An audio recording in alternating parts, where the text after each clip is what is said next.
is definitely gonna win. Okay, let's do another puzzle. I have made a lot of mistakes over the course of the last... Ooh, I had 3 mistakes in a row. That hurts. Okay, but I'm coming back. And another study, that feels good.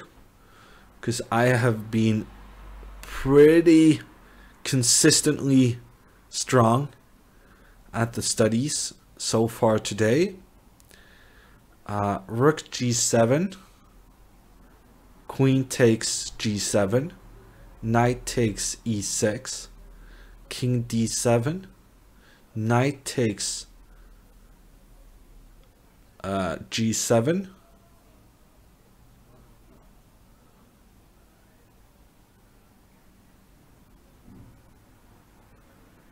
and then what is the point?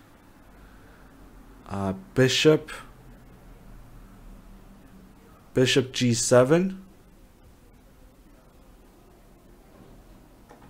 king b6, bishop d4, knight somewhere, f5, bishop takes h8, c6, and white queens. Easy enough. Any protests from the hammer? I'm gonna say no. Actually, I gotta check queen c6 instead of bishop g2. Queen c6, knight e6, bishop e3,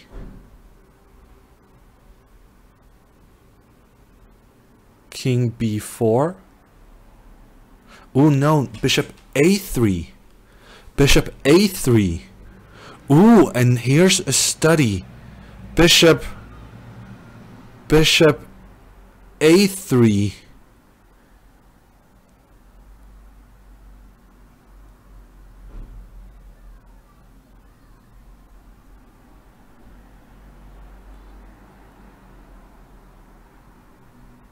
Bishop a3 and then knight d4 check and king a4 traps the bishop. No, because then bishop b4.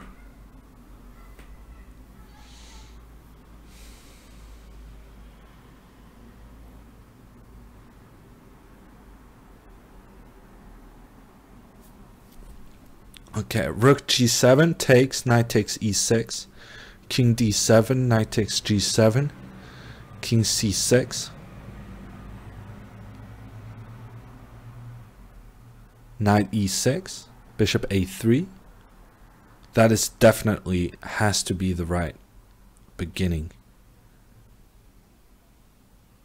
Knight d4 check has to be the move. King takes c5 has to be the move. And then how do I trap this bishop?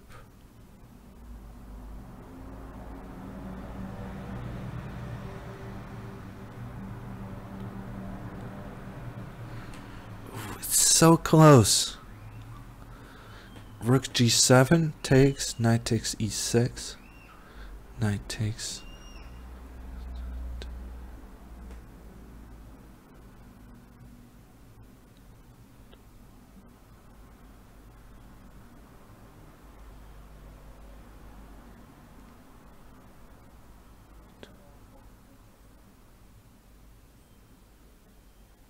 Ooh, knight f3! Knight f3! Knight f3 and then knight e5. This is the best puzzle ever. This is the best puzzle ever. This is so good. I mean, this is just so good. This might genuinely be...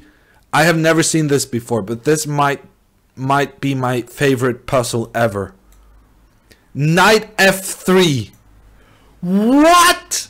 Knight f3 and then knight e5, knight c6, and I grabbed the bishop. That was a fantastic puzzle. That was so good.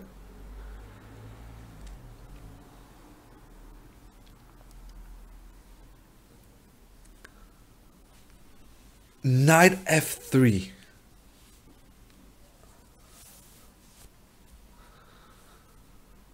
That was amazing, says Max as well as Archer. Can you upvote puzzles? Probably you can, but I don't really know how. How many moves ahead, asks Sega. I guess that was about 8. I'm quitting chess, says G Moves. Yeah, no, I really loved that one. Knight f3 was very nice.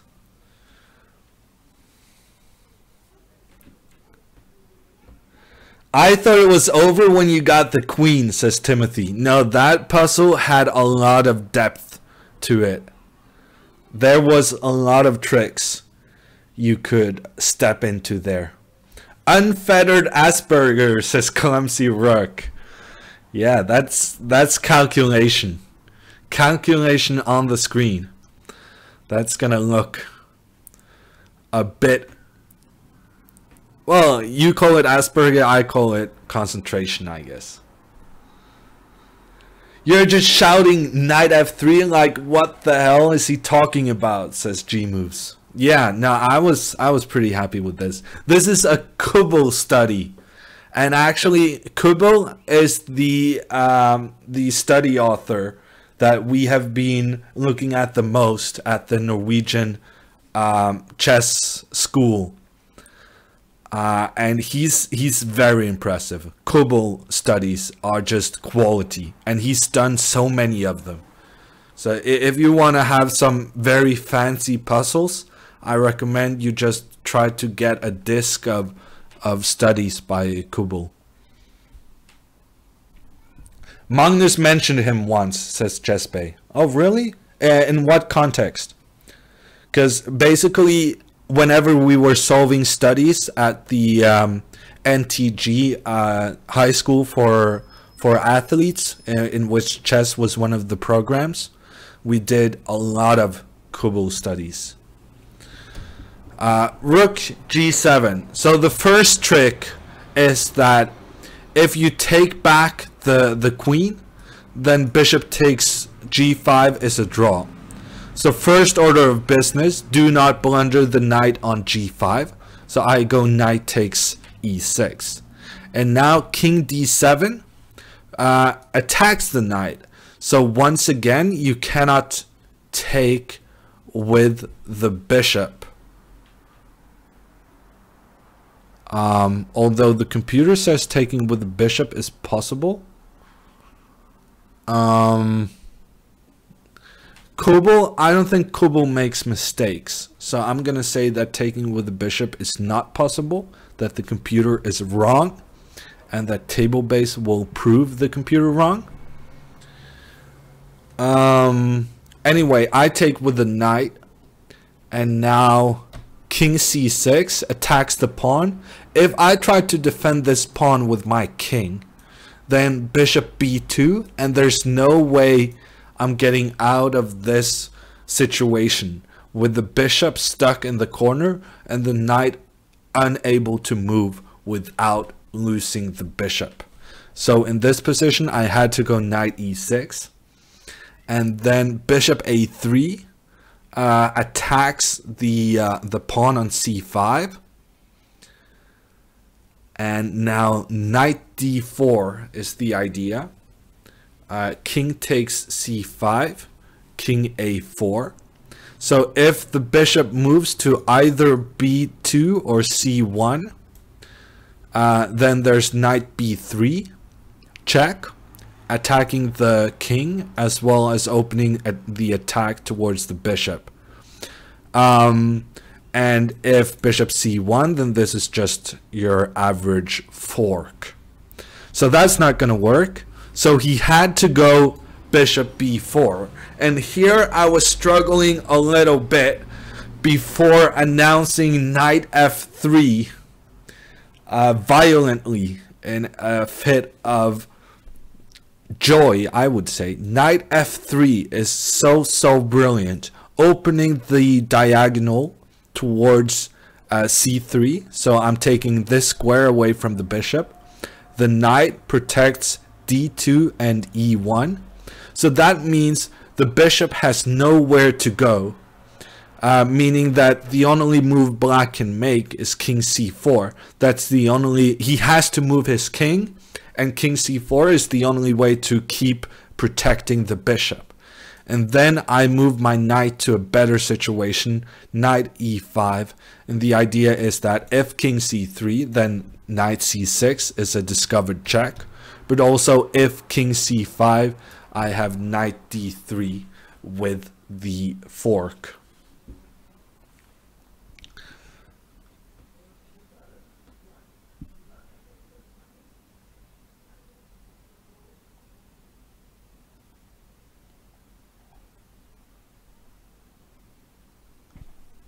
Why did he have to give away his queen, asks Mutz.